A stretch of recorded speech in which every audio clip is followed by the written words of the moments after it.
अरे थोड़ा साइड हटो ना।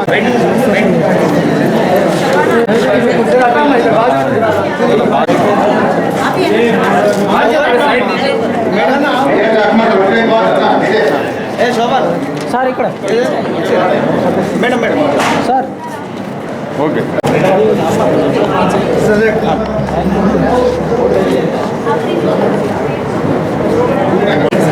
అదే బాగుంది సార్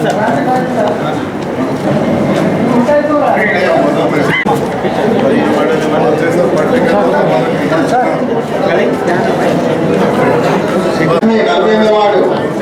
నాకేం లేదు ఎలక్షన్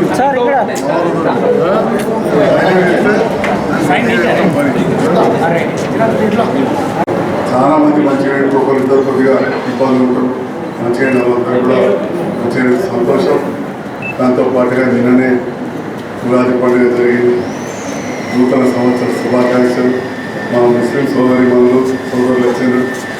అత్యంత పవిత్రమైన పండుగ రంజాన్ ఈద్ है। आज हम बुलाए थे नया आप सब लोग भी ईद मुबारक पेश करता हूँ। మీరందరూ కూడా చూస్తూ ఉన్నారు, ప్రభుత్వం మారింది. గతంలో నేను అప్పుడున్న ప్రభుత్వంతో కలిసి పనిచేసి చాలా కార్యక్రమాలు చేసి జగిత్యాలలో నియోజకవర్గంలో ఒక మార్పు అంటూ తీసుకురావడంతో మీరందరూ నన్ను ఆదరించారు. ముఖ్యంగా జగిత్యాల పట్టణం కాదు అయితే ఏ ఒక్క వాడది మీరు అధికారికంగా తెలుస్తుంది. ఏడు చూసినా చాలా పెద్దవాళ్ళ కంటే నా ఓట్లు ఎక్కువ వేసి గెలిపించాను. ఏ వాడలో కానీ అది గాంధీనగర్ నుంచి విద్యానగర్ పెడితే టీఆర్ నగర్ దానిక ఏ డబ్బా ఇప్పినా కానీ 89 బూతులుంటే ఓట్లు వేస్తే ఒకటి కాదు 2 కాదు 48 వాడు ఎండులో చూసినా వేరే వాళ్ళ కంటే ఓట్లు నాకు ఎక్కువ వచ్చింది. ఆ రకంగా నన్ను ఆదరించినందుకు మీ అందరూ హృదయపూర్వక ధన్యవాదాలు. మరి ఆ సందర్భంలో మీరు రుణం తీసుకోవాలంటే నాకు అవకాశం లేకుండా పోయింది. ప్రభుత్వం మారిన సందర్భంలో రోజు మరి డౌన్ అనుకుంటే రోజుల్లో ప్రెస్ మీట్ పెడితే మా సీన్ వాళ్ళు వేరే వాళ్ళు వేసినట్టు దాని గురించి నాకు తీరుతారు. నేను మంచి మాట మాట్లాడి ఏడుతారు అన్నమాట మాట్లాడి తీసేస్తారు. మంచిగా వాళ్ళు తీసేస్తున్నారు. అడగకపోవడం మాట్లాడుతున్నారు నాడేది కూడా. కానీ ఇవ్వాలంటే నచ్చినందుకు మీరు అన్ని వాడకట్టాలకి ఉంటారు. ఒకరు ఇద్దరు ఒకరు మా నాయకులు ఉంటారు. ఇవాళ ఇందిరమ్మ కాలనీ ఎప్పుడో మొదలైంది దగ్గర 15 ఏళ్ళ కింద మూలకు పడింది. వీళ్ళ ప్రభుత్వం ముందట వేసుకున్నాం. పూర్తి కాలేదు. 700 ఇల్లు ఇచ్చేటివి. కరెంటు లేదు, నీళ్లు లేవు, ప్యాకాన్లు లేవు. ఇవాళ అవన్నీ కూడా రేవంత్ రెడ్డి గారిని ఒప్పించి మెప్పించి 35 కోట్లు మంత్రులు వేసి పూర్తి చేసి మళ్ళా వట్టిగా పూర్తి చేసి ఇచ్చిపెట్టుడు కాదు. అంతకుముందు ఇందిరమ్మ కాలనీ అది నీళ్ళకి పెట్టుకోవాలి, కరెంటు పెట్టుకోవాలి తెలకపోవు. బతిలాడితే ఏదో మున్సిపాలిటీలో ఒక ట్యాంకర్ పంపిస్తూ కరెంటు పోతే బుగ్గ పెట్టకపోదు. అటువంటిది నేను మళ్ళీ ముఖ్యమంత్రి గారితో మాట్లాడి 5,000 ఇండ్లు అంటే 20,000 మంది పోతారు. మీ అన్ని వాడకట్లకి పెట్రోల్ మీ అందరూ తెలిసి ఇండస్ట్రీలో 700 ఇల్లు మంచిగా వస్తాం. 20,000 మంది పోతారు. మరి వాళ్ళ పరిస్థితులు కూడా చూడాలని ఆలోచన చేసి దాదాపు 3 నెలల నుంచి అంటే నేను ప్రభుత్వం దిక్కు రేవంత్ రెడ్డి గారితో కలిసి పనిచేస్తా అన్నప్పుడు ఇవన్నీ మాట తీసుకున్నాను. 3 నెలల నుంచి తిరిగి నేను మీడియా కూడా చెప్పలేదు. ఇక్కడ చేసినట్టే చెప్పాలి.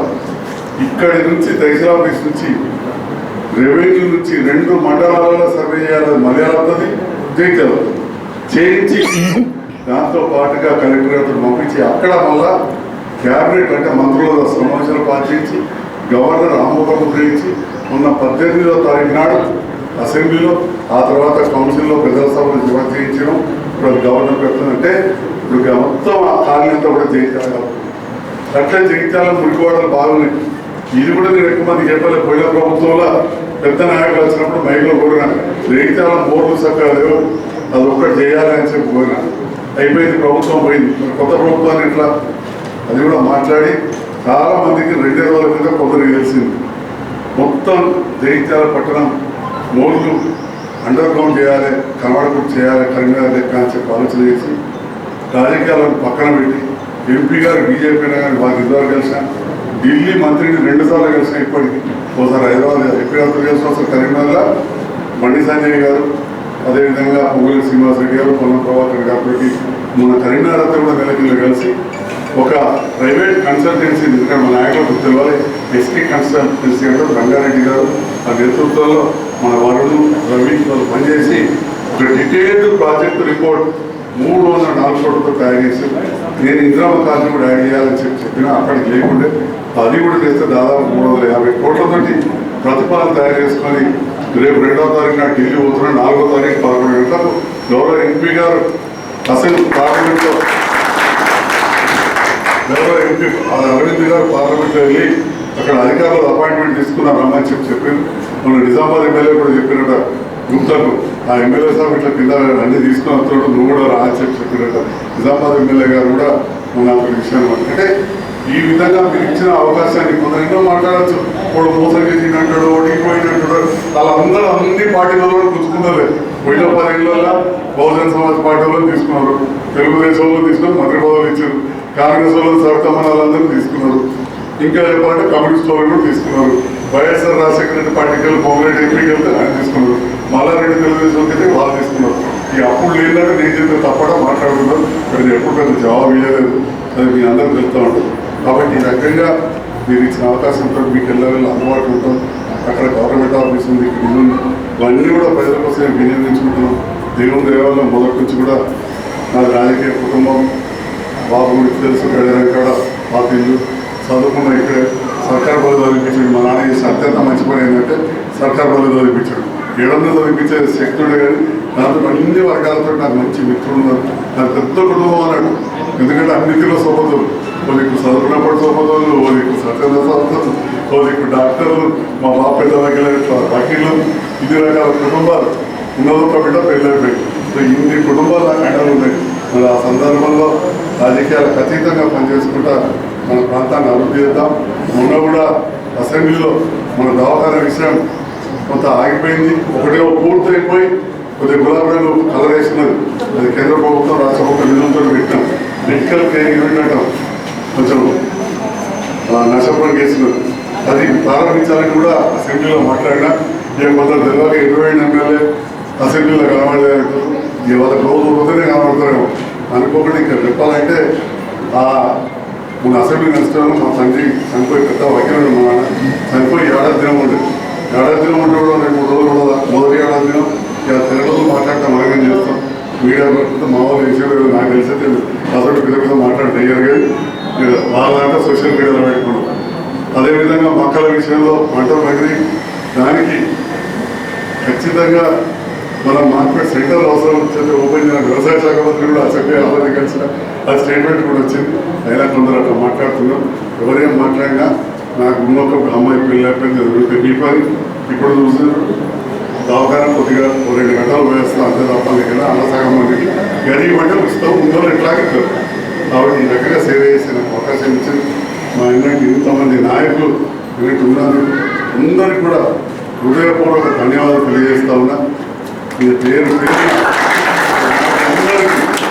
పేరుగా ధన్యవాదాలు.